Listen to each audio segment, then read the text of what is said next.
திருச்சிற்றம்பலம். அருட்பெரும் ஜோதி அருட்பெரும் ஜோதி தனிப்பெருங் கருணை அருட்பெரும் ஜோதி எல்லா உயிர்களும் இன்புற்று வாழ்க.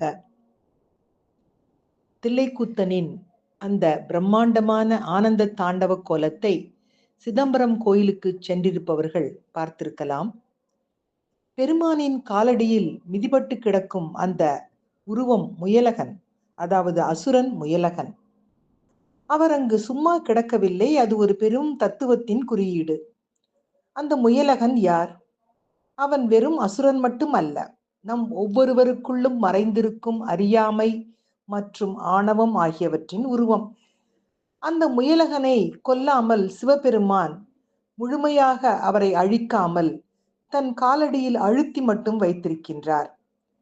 அங்குதான் ஒரு மிகப்பெரிய வாழ்வியல் தத்துவம் ஒளிந்திருக்கின்றது. அறியாமையையும் ஆணவத்தையும் முற்றிலுமாக அழிப்பது கடினம்.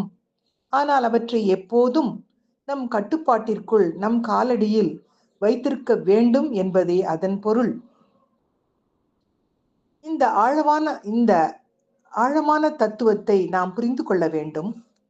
நம் மனதின் ஆணவத்தை அடக்கி ஆண்டால் மட்டுமே வாழ்க்கையில் ஆனந்த தாண்டவம் ஆட முடியும்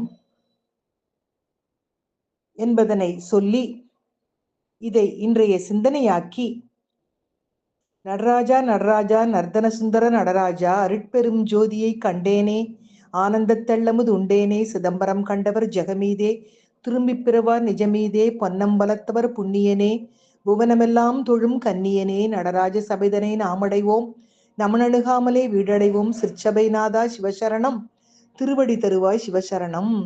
குனித்த புருவமும் கொவ்வை செவ்வாயில் குமிழ் சிரிப்பும் பனித்த சடையும் பவளம்போல் மேனியில் பால் வெந்நீரும் இனித்த முடைய எடுத்த பொற்பாதமும் காணப்பெற்றால் மனித பிறவியும் வேண்டுவதே இந்த மாநிலத்தே என்ற இந்த பாடல்களையும் முன்வைத்து மகிழ்வோடு இனிய காலை வணக்கம் சொல்வது உங்கள் அழகம்மை சுவாமிநாதன். Happy morning.